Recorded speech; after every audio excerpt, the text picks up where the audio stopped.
Hi, this is Theo from ParkerBlocks.com. Someone was asking me what brush I was using in another video, so today I'm going to show this to you. This is the Nevskaya Palitra brush. This is a short handle watercolor brush. Nevskaya Palitra is the manufacturer. I think it's from Russia if I'm not wrong. The hair is made of Kolinsky Sable. So this is a very good brush. It's size 5. Let me compare it with other brushes. This is the Skoda size 8 Perla. This is synthetic and this is Kolinsky Sable. And we have the Skoda Reservoir. This is a pocket brush. This is size 6. So different manufacturers, their size brush sizes are a bit different. So this is size 5, size 6, followed by size 8 on the right. Let me take a closer look at the hair. Kolinsky Sable are noted because of their ability to get sharp points as compared to this synthetic bristle. Let me wet this bristle first. So these two brushes here that you see are actually dry, and they can get a sharp point even when they are dry. Now I just wet this Perla brush, so now I can achieve a sharper point as well, but still not as sharp as these two brushes. So let me just do a demonstration on how good this brush is. That is my website, Parker Blocks. So I've drawn some letters. I'm just going to do some simple coloring just to fill in the letters with some colors and try not to go over the lines.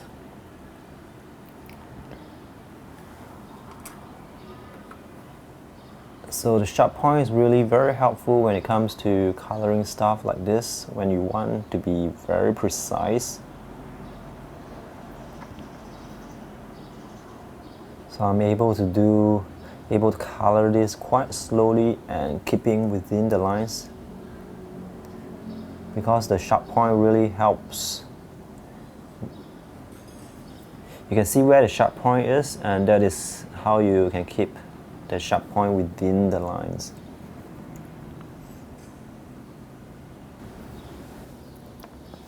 Notice the sharp point.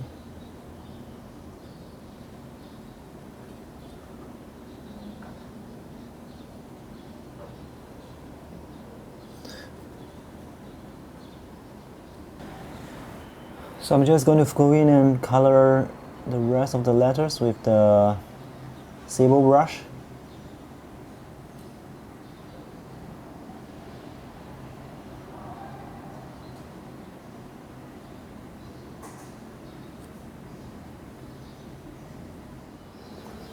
A Sable brush can hold a lot of water, so I have soaked the bristles with quite a lot of paint, and let's see how much paint it can hold.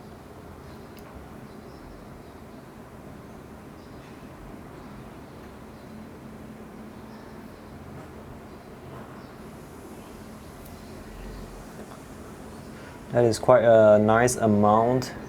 It can cover quite a big area without having to go back to reload the brush. So let's test the strokes that it can produce. Let's go for the thin line first. So this is a size 5. If you want to get the really thin lines, you have to be very careful, because the brush is so flexible. If you press hard, you'll get a very much thicker stroke.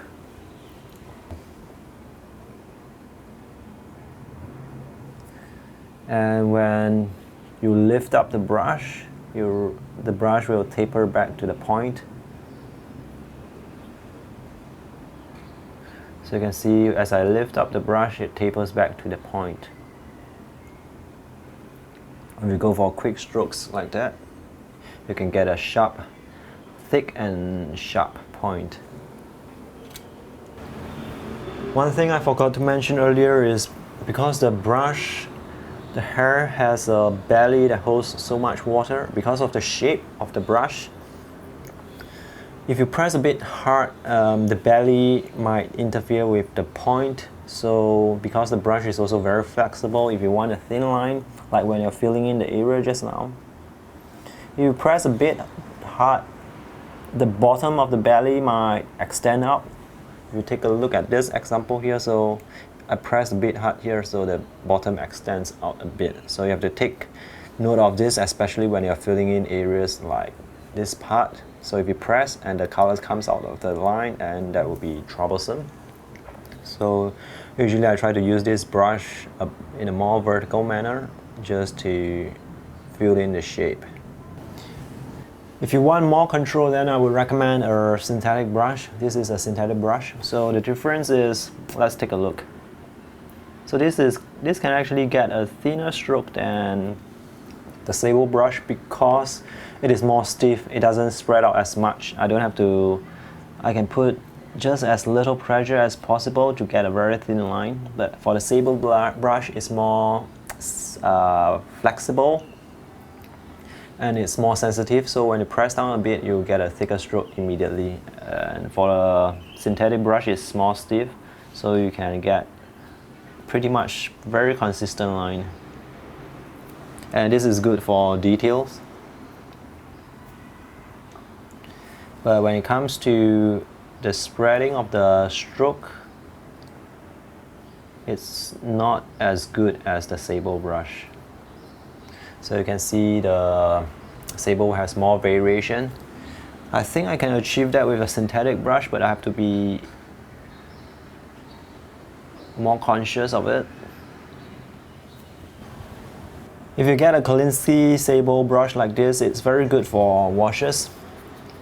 It's very good for covering big area because the strokes are pretty expressive, and also it holds a lot of water. You don't have to go in and reload as much.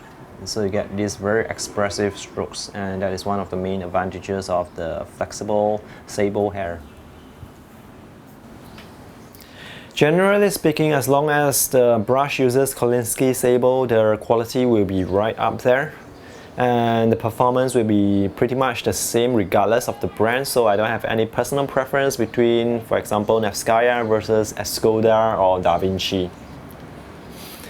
The main advantage of the Sable brush is, of course, the ability for it to get a sharp point with every stroke, and it holds a lot of water, so you don't have to reload it as often, and it also lasts a bit longer than synthetic brushes. So for my brushes that I use quite often, when I take good care of them, I find that they can last a few years. So even though Kolinsky Sable is a bit more expensive than synthetic, actually much more expensive than synthetic, but if it can last for a few years in the long run, I think it's still pretty much worth it. That's all for my review today. If you have any questions, feel free to ask me in my comment section below. I will answer them. And if you have not subscribed to my YouTube channel, do so for more art product reviews, sketching tips and videos, and also art book features and sketchbooks. Thanks for watching and have a nice day. See you next time.